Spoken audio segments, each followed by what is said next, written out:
We are back on Morning Line. Thanks for joining us. So much happening now in the political season. With us is Professor Weil from MTSU. It's good to have him on. And Professor, so what we look at right now, I'm just really intrigued. We'll be watching now the results of the midterm elections. By the way, let's be clear when it comes to presidential politics.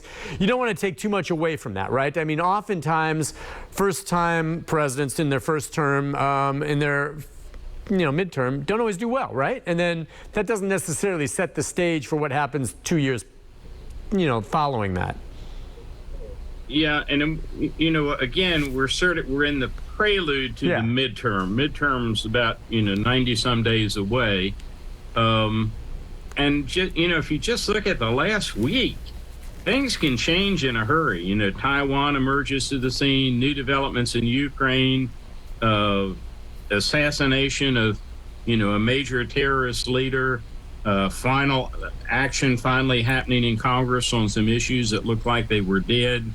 I think both parties, would be wise not to take too much from tonight or last night's election. Now, you hear from those close to former President Trump that, some say that he's chomping at the bit to run, put his name out there and say he's running.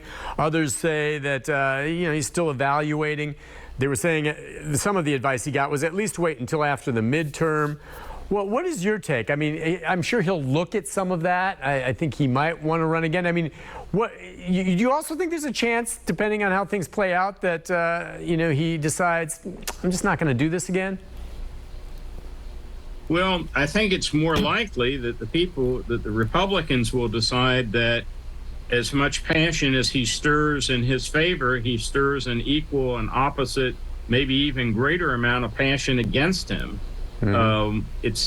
And sadly, one of the reasons that it appears that Trump may be interested in running right now is the hope that if he's a candidate or if he's president, he's not going to be able to be prosecuted for election tampering and some of the things that are being investigated by Congress and by the Department of Justice right now. Oh, so that would be it. If he were to win again, he'd have that presidential immunity? Well, I don't know that he would as a candidate, but it would certainly be dicier to indict him if he were a sitting president. Isn't that interesting? I mean, how many people can say, well, I'm worried about some criminal prosecution, I'll just run for president and that'll give me my cover? Well, I mean, but if he does declare... given the amount of people under indictment, it could be a pretty crowded presidential field. Well, exactly. How old is he again now, I guess? And Joe Biden is what? I think Biden is 79, and I believe Trump is about 2 years behind him, maybe. So two obviously older individuals. If former President Trump were to declare that, do you anticipate, though, he would still, through the nominating process, have challengers? I think he will. Yeah. I mean, for one, it looks like Mike Pence, after having his life threatened, maybe finally decided that he needed to cut the court.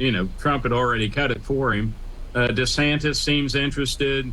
And, would Biden declare for, one thing for both of these individuals is that either of them could face a health crisis that, might take out of their hands whether they're going to be able to run or not. Yeah, I mean, certainly we've seen now with President Biden that he had COVID and then he had a bounce back case of it. It seems like he's handled it, but yeah, both of them are older. I saw, every time I see President Biden, I mean, they do the best he can, and like anyone who's older, he has his stumbles and he looks old. And I'll tell you, the pictures of former President Trump at this golf tournament this past weekend, they both, they show their age. And again, I have nothing against someone being older, but you're right. You worry about the health situation for, either of them if they were to run for president again. They'd far and away be the oldest presidents in U.S. history, right?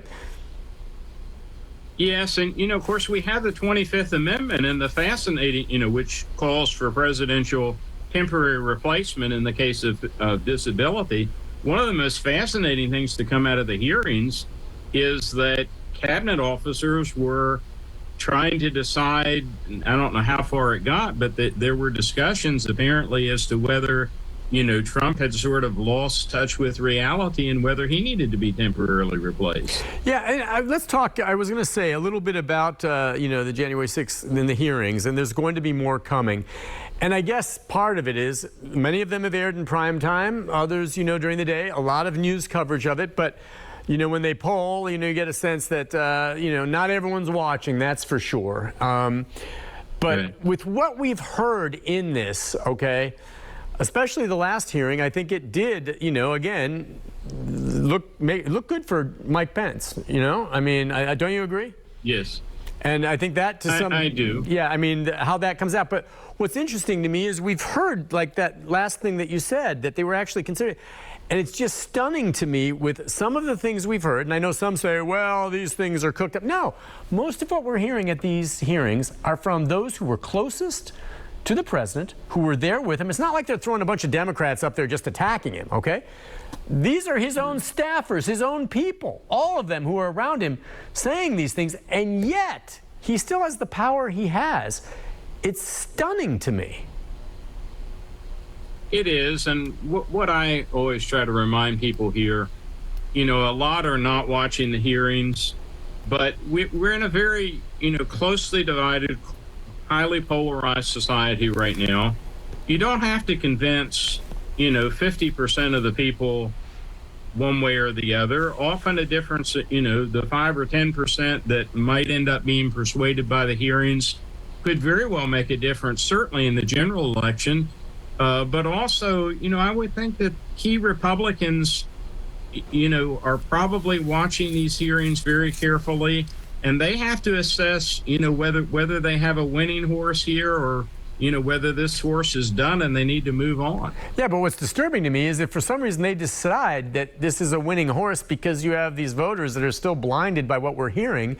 Okay, and let me be clear here, all right? I'm not trying to attack a Republican or a Democrat. I can tell you unequivocally right now, if I was watching these January 6 hearings and it was, instead of Donald Trump, Barack Obama or Bill Clinton or George Bush, I would be just as disturbed by what I am hearing by the close staffers. Yes. It has nothing to do with, Nick's just this liberal out there slanting. I'm telling you right now, with the things I've heard from those closest to the staff, that's disturbing me. And if the Republicans, for some reason, decide, because the voters, some of them are so blind to what we're hearing and reporting, would support, there've got to be moderate Republicans out there that say, whether he's a winner or not, this dude is a danger to our democracy and to our country, and not support it. And again, I'm saying this here, I would say the same darn thing if it was a Democrat, a Republican. The stuff I've heard in this hearing from his own closest staffers, I don't see how you can't be disturbed by that.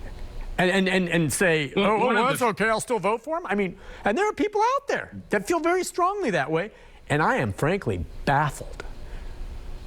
Yeah. Well, one of the things that disturbs me is you see people right now, not a lot of them, but you see candidates running or members of Congress saying they're getting ready to impeach Biden.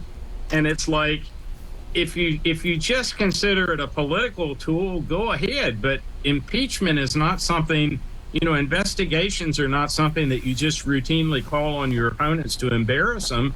It's something designed to protect the country, protect the Constitution.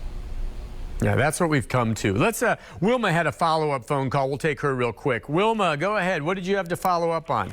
Yeah, I think I was a little misunderstood earlier. I am an independent. I do not belong to the independent party. I do not believe in an independent party. I believe in the two-party system, period. What I was using as a 1968 Tennessee presidential Democratic primary was the people in Tennessee voted for Wallace, but the Democratic convention did not put him up as a candidate, and the Democratic Party didn't. What they did is they put up Hubert Humphrey. That's in several states, I understand, did that, and that's when Wallace went to the independent ticket. And so what is to stop some of these primaries that happened last night, that their state Republican parties might say, no, we're going to put this person up? Can that be done again? I doubt it. But and the reason I use the low level Klan people going over in 68 because the rich members of the Klan, the White Citizens Council, went over to the Republican Party in 47, 60, and 64. So they didn't pick up the average voter until 1980, the Republican Party that were in the Klan. So that's why I use that Klan, not as a prejudice thing. I was just giving that as an example. So could that happen with the Republican Party? All these pro-Trumpers, they decide to say, we're going to go this way. We're going to go with Pence. I'm going to hang up and listen again. Okay. All right. Thank you for your call, Wilma. What do you think? I think the rules have changed a little bit here. There's something, it wasn't until probably 64, 68, actually a little bit later, where presidential candidates were routinely chosen through binding primaries. Now, I wasn't in Tennessee in 68, and so I don't know this, but it may be that what happened is that there was what was known as a presidential preference primary, which was not considered to be binding on the state Democratic Party. I'm not sure of that, but I know that there were such things where the voters would advise, but it was still up to the party to decide on their candidate. Gotcha. On that note, we'll take a quick break. We'll come back. Our final segment. We've got a few more phone calls for you, Professor, right after this.